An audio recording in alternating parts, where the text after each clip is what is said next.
Question 1. Which of the following statements accurately describes the primary role of an independent adjuster in the claims process? A. An independent adjuster exclusively represents the interests of the insurance company during the investigation and settlement of claims. B. An independent adjuster conducts claim investigations and negotiations on behalf of policyholders, ensuring they receive maximum compensation. C. An independent adjuster serves as a neutral party, assessing the claim based on the evidence provided and determining liability without bias. D. An independent adjuster is responsible for underwriting policies and determining premiums based on the insured's risk profile. Answer. C. Explanation. Independent adjusters are typically contracted by insurance companies to evaluate claims. They play a neutral role in the claims process, assessing the validity of claims based on evidence and facts without bias. According to the Iowa Code Title XII, they must adhere to ethical guidelines that require them to act fairly and honestly in their evaluations. Option A is incorrect as it suggests bias towards the insurance company. Option B misrepresents the independent adjuster's role as that of an advocate for the policyholder, which is more characteristic of public adjusters. Option D incorrectly describes their role, as independent adjusters are not involved in underwriting. Question 2. In a situation where Mr. Thompson, a homeowner, suffers damage to his property due to a severe storm, which of the following steps should he take first in the claims process? A. Immediately hire a contractor to start repairs. B. File a claim with his insurance company without documenting the damage. C. Document the damage thoroughly with photographs and notes before contacting his insurance company. D. Wait for the insurance company to send an adjuster before taking any action. Answer. C. Explanation. The correct initial step for Mr. Thompson is to document the damage thoroughly with photographs and notes. Option C. This documentation serves as critical evidence during the claims process and can substantiate his claim when he contacts the insurance company. According to the claims management process outlined in the Iowa Adjuster License Exam syllabus, a thorough documentation process is essential for both the insured and the adjuster to evaluate the claim accurately. Option A is incorrect because initiating repairs before filing a claim can complicate the adjustment process and potentially lead to disputes about the extent of damages. Option B is incorrect as failing to document the damage prior to filing the claim can weaken Mr. Thompson's position. Option D is also not advisable because the insured should take proactive steps to document the damage before the adjuster arrives. Question 3. Which of the following is a common method used to determine the actual cash value, a CV, of a property in the claims adjusting process? A. Replacement cost minus depreciation. B. Current market value as determined by the real estate market. C. The cost of similar property available in retail markets. D. The total amount of premium paid for the insurance policy. Answer A. Explanation. The actual cash value, a CV, of a property is typically calculated as replacement cost minus depreciation. Option A. This method reflects the current value of the property considering its condition and age at the time of loss. It aligns with standard industry practices and is commonly used in the adjusting process for property claims. Option B is incorrect because current market value can fluctuate based on various external factors and may not accurately represent the value of the property at the time of loss. Option C is misleading as it does not account for the depreciation factor, which is crucial for calculating ACV. Option D is incorrect as the total premium paid has no bearing on the value of the property or the compensation owed in a claim. The understanding of ACV is essential for adjusters in making accurate assessments during the claims process. Question 4. Which of the following best describes the concept of comparative negligence in liability claims? A. It allows for the total recovery of damages by the injured party regardless of their contribution to the accident. B. It reduces the amount of damages awarded to an injured party based on their percentage of fault in causing the injury. C. It establishes that only the party with the least fault can recover damages.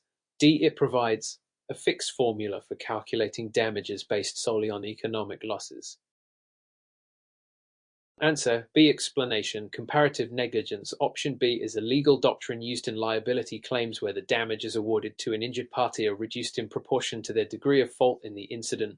For example, if a claimant is found to be 20% at fault for their injuries, their recovery will be reduced by that percentage. This approach is recognized in many states, including Iowa, and is crucial for adjusters to understand when evaluating liability claims. Option A is incorrect because it inaccurately implies that the injured party can recover full damages regardless of fault. Option C misrepresents the principle of comparative negligence by suggesting only one party can recover. Option D is incorrect as comparative negligence does not provide a fixed formula. It evaluates fault on a case-by-case basis. Question 5. What is the primary purpose of an adjuster's initial investigation in the claims management process? A. To settle the claim as quickly as possible to reduce administrative costs. B. To gather evidence and assess coverage and liability based on the facts of the case. C. To determine the highest possible settlement amount for the insurance company. D. To provide legal representation for the insurance company in the event of a dispute. Answer. B. Explanation.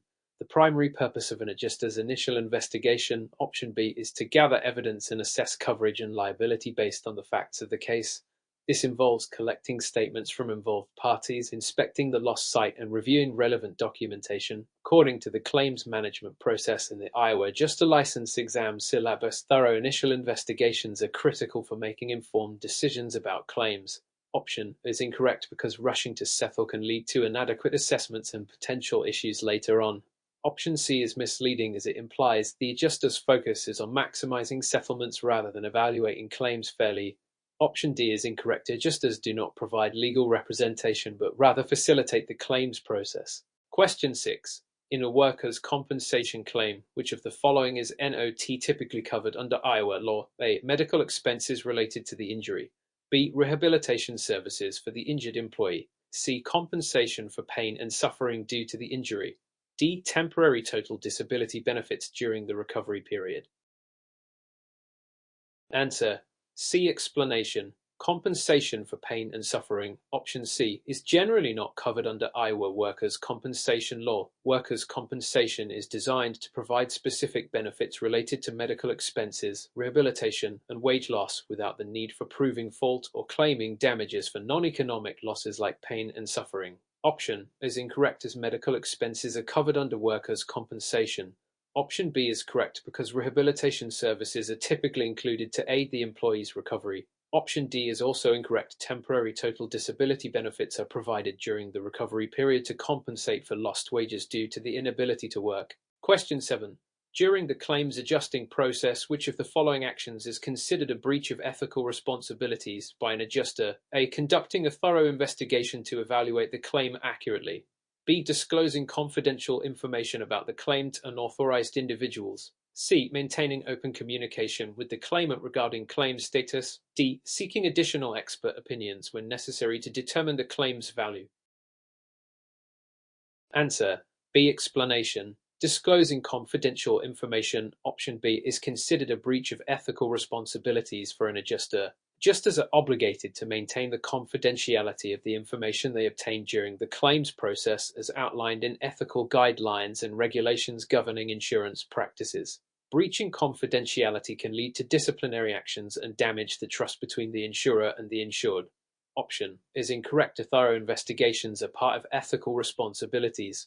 Option C is appropriate behavior, as open communication is vital for transparency in the claims process.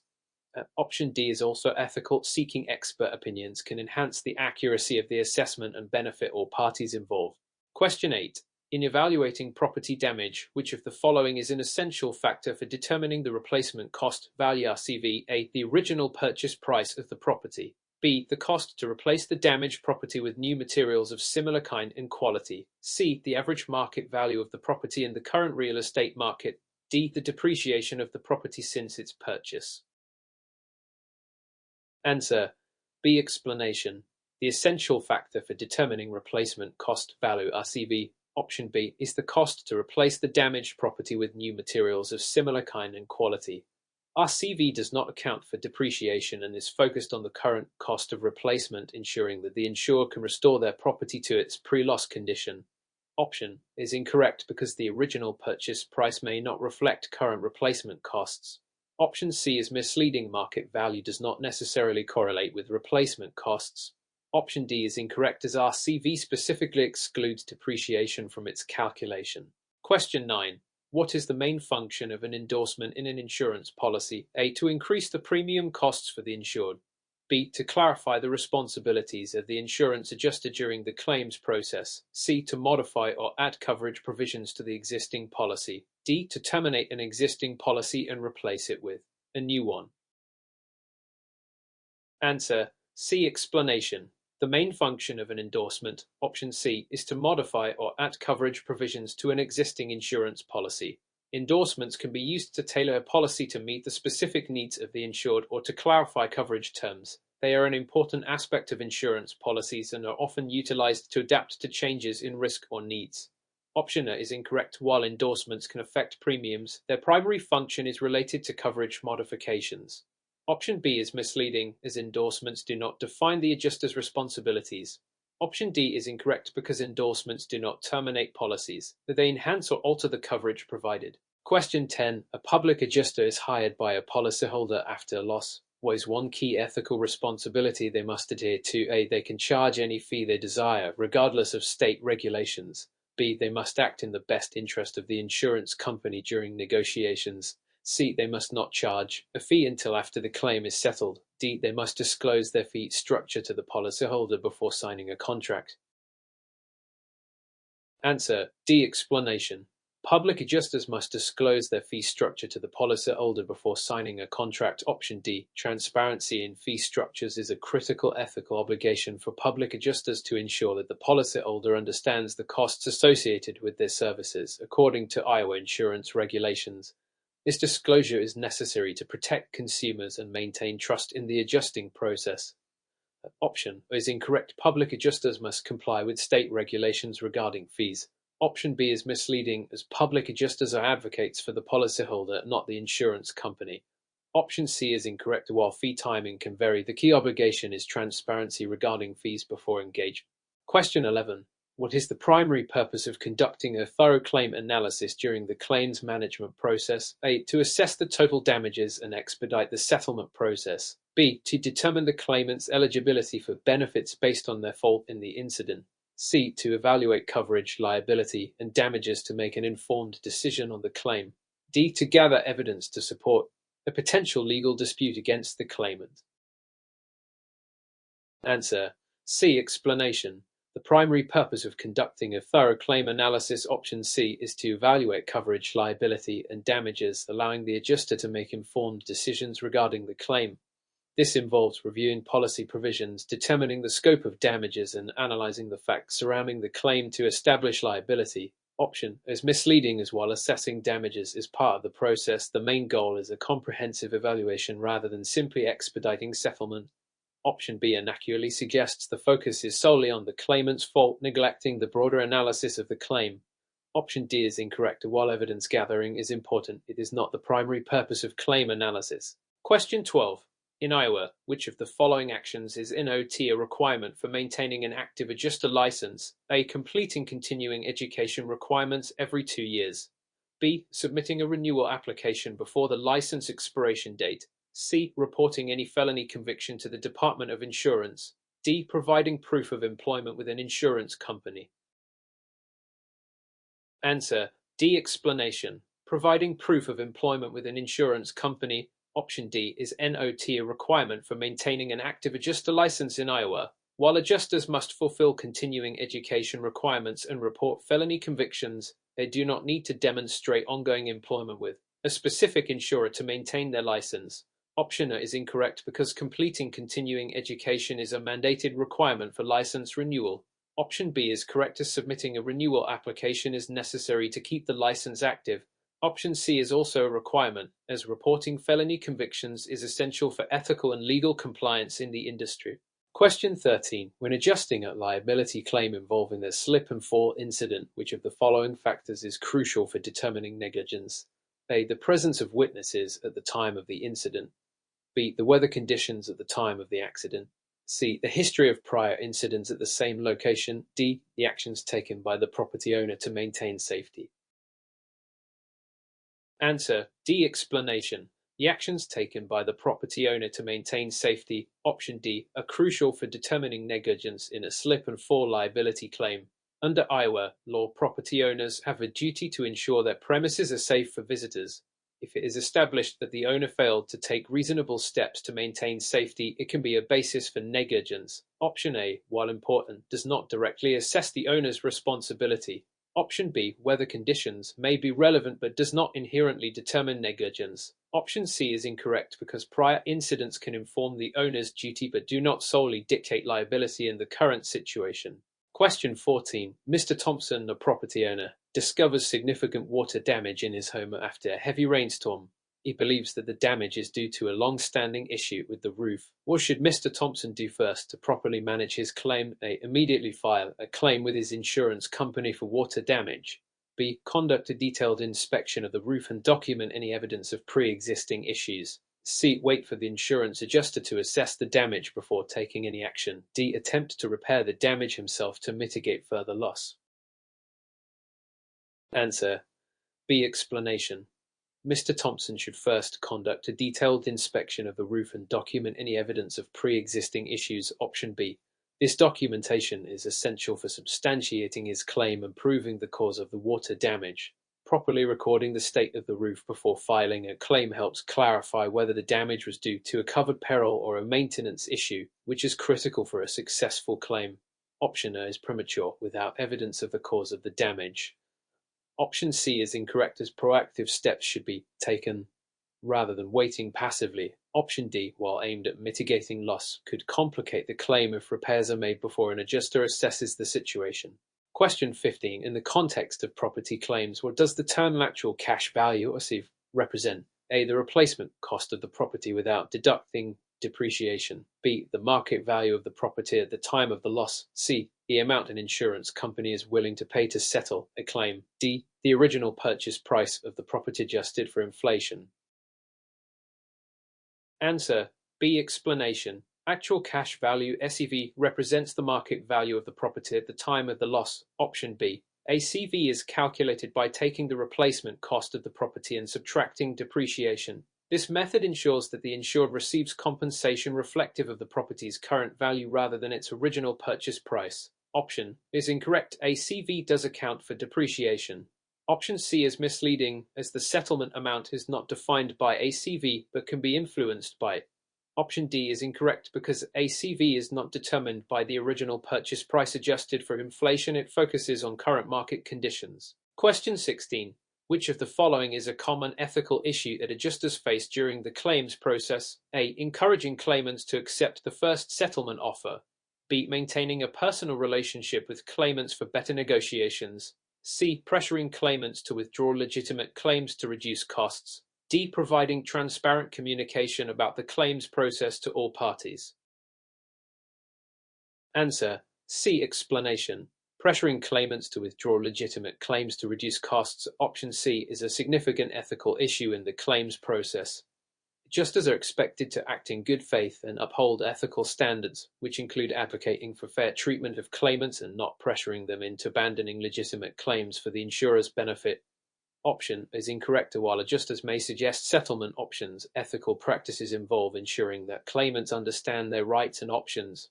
Option B is misleading, as while personal relationships can help, they must not compromise ethical duties.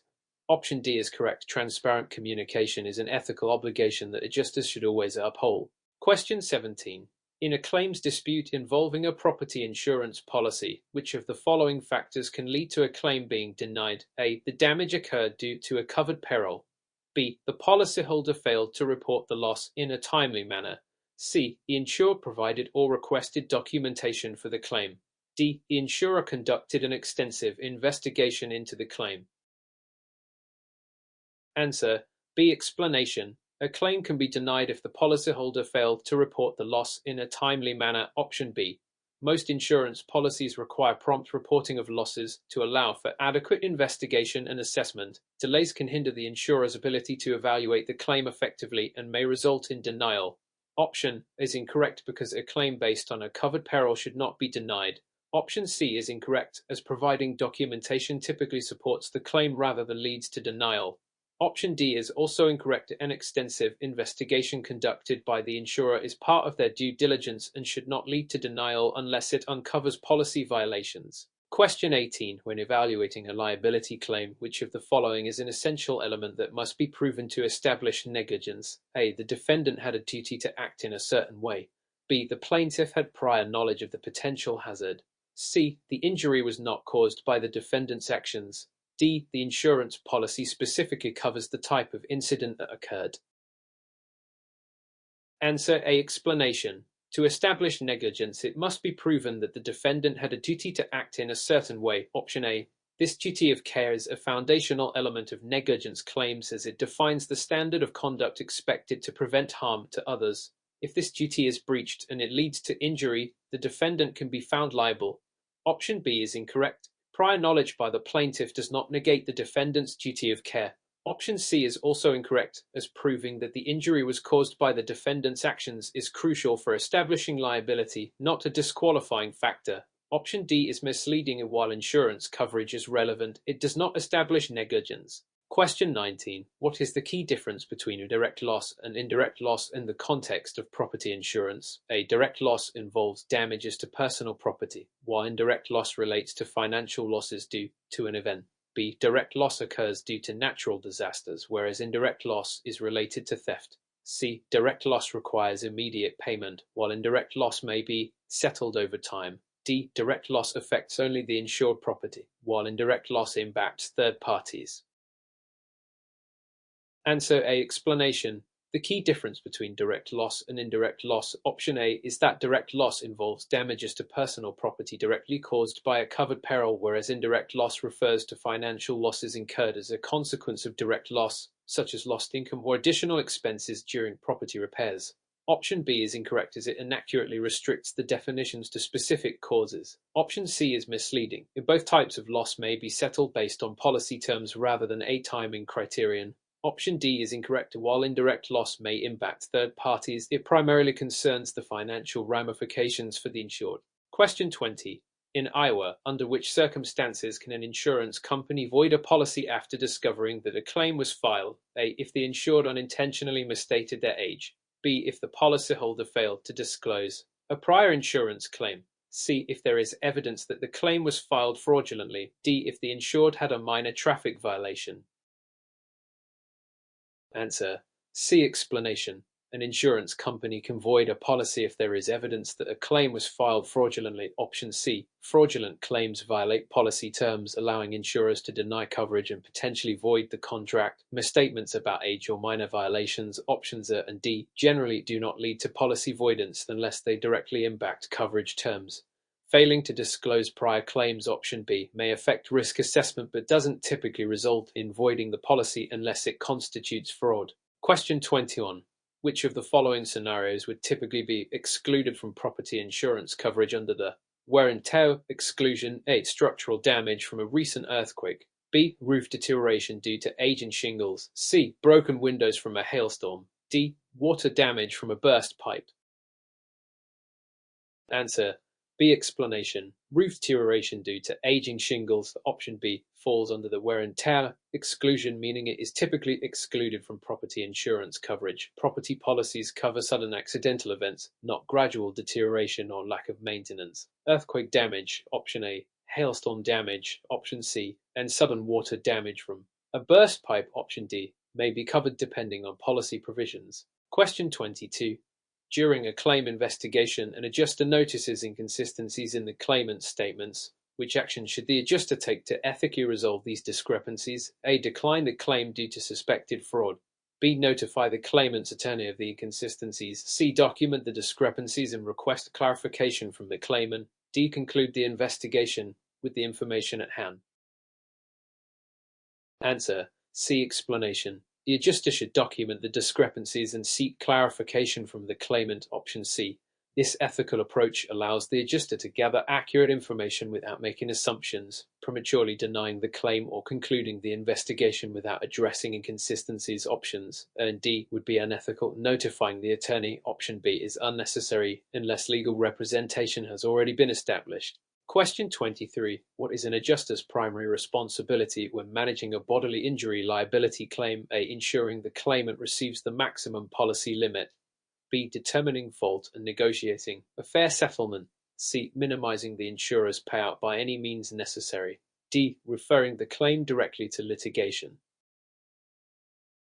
Answer: B. Explanation. An adjuster's primary responsibility in a bodily injury liability claim is determining fault and negotiating a fair settlement. Option B. This process requires evaluating the facts, understanding policy limits, and balancing the interests of the insurer and claimant. Maximizing the policy limit, option A, is not always appropriate, and minimizing payout by any means, option C, is unethical. Directly referring the claim to litigation, option D, is premature and often unnecessary. Question 24. If an insured fails to report a covered loss in a timely manner, what action might an insurance company take under Iowa insurance regulations? A. Automatically deny the claim without investigation. B. Require the insured to pay a penalty fee. C. Investigate and assess whether the delay caused any prejudice to the insurer. D. Increase the insured's deductible for the delayed claim. Answer: C. Explanation. Under Iowa insurance regulations, if an insured fails to report a covered loss promptly, the insurer may investigate to determine whether the delay caused any prejudice to the insurer. Option C. Claims may only be denied based on late reporting if it adversely affects the insurer's ability to assess or mitigate damages.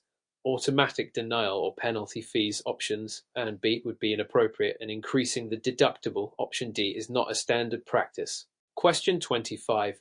Which of the following is considered an indemnity principle violation in insurance claims? A. Offering a settlement based on actual cash value (CV). B. Providing compensation that exceeds the insured's actual loss. C. Denying a claim based on policy exclusions. D. Reimbursing the insured for repairs done after a covered loss. Answer: B. Explanation. The indemnity principle in insurance states that compensation should restore the insured to their financial position before the loss without providing a profit. Providing compensation that exceeds the actual loss, option B, violates this principle. Settlements based on a CV, option A, align with indemnity as do exclusions, option C, and reimbursements for covered repairs, option D, when they adhere to policy limits. Question 26. An insured files a claim for windstorm damage to their roof but fails to prevent further damage from rain after the incident. Which provision in the policy might reduce the insurer's liability in this case? A. Concurrent causation. B. Duty to mitigate. C. Subrogation. D. Waiver of liability. Answer: B. Explanation. The duty to mitigate, option B, requires insureds to take reasonable steps to prevent additional damage after a covered loss. If an insured fails to mitigate further damages, the insurer may reduce or deny part of the claim related to the preventable damage. Concurrent causation, option A, and subrogation, option C, are unrelated, while waiver of liability, option D, is not applicable in this context. Question 27. Which of the following accurately describes the purpose of a reservation of rights letter? A. To outline settlement terms agreed upon by both parties. B. To inform the insured of possible claim denial while continuing investigation. C. To confirm that coverage is applicable for the claim filed. D. To request additional information from the insured. Answer: B. Explanation. A reservation of rights letter informs the insured that the insurer may deny coverage while continuing to investigate. Option B. This letter reserves the insurer's right to deny the claim based on potential policy exclusions and does not confirm or approve coverage. Options O and C are incorrect as they refer to acceptance and settlement, while option D does not reflect the purpose of reserving rights. Question 28. In Iowa, what is the purpose of a bad faith claim against an insurer? A. To enforce additional compensation above the policy limits. B. To hold an insurer accountable for unreasonably denying or delaying a claim. C. To seek punitive damages against the insurance agent. D. To contest a policy exclusion clause in court. Answer: B. Explanation. A bad faith claim, option B, seeks to hold an insurer accountable for unreasonably denying or delaying a claim without justification. This legal action addresses the insurer's failure to honor its obligation of fair treatment. Seeking additional compensation, option A, or contesting exclusions, option D, may occur in separate claims, but they are not the focus of bad faith. Option C incorrectly targets the agent instead of the insurer. Question 29. An adjuster in Iowa encounters a third-party claimant who provides conflicting accounts of an accident. Which of the following would be the adjuster's ethical approach to verify the details? A. Assume the claimant's statements are false and decline the claim. B. Request additional documentation or witness statements to clarify facts. C. Conclude the claim without further action if the evidence is inconclusive. D. Refer the claimant to an attorney for further clarification. Answer. B. Explanation. The adjuster should request additional documentation or witness statements to clarify facts. Option B. This approach ensures an unbiased and thorough investigation of the claim. Declining the claim or assuming falsehoods without investigation. Option A is unethical and concluding without sufficient information. Option C is improper. Referring the claimant to an attorney. Option D is unnecessary unless legal action is pursued. Question 30. In property insurance, which of the following best describes the principle of pro rata liability? A. The policyholder is required to pay a portion of the claim out of pocket. B. The insurer is responsible for the entire claim amount regardless of other policies. C. Liability is divided among insurers based on the proportion of coverage provided. D. The insurer has no obligation to pay if another policy is in effect. Answer. C. Explanation. The principle of pro rata liability, option C, dictates that liability is divided among insurers proportionally based on the coverage each provides when multiple policies apply to a single claim. This ensures fair distribution of liability. Option A misinterprets the term as a cost-sharing requirement for the policyholder. Option B implies single policy responsibility, and Option D inaccurately removes the insurer's obligation in multi-policy scenarios.